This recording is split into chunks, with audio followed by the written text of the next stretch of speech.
Evet, kayda girmeyen iki denemeden daha sonra görebiliyoruz mu?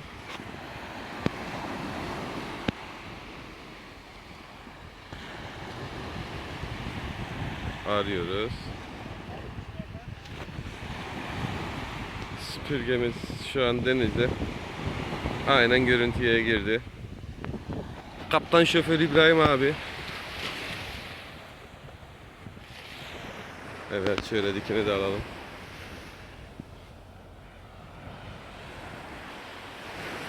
Evet, süpürgeci İbrahim abi. Şimdi dönüşe geçiyoruz. Kapatıyorum, rezilliğimiz görülmesin.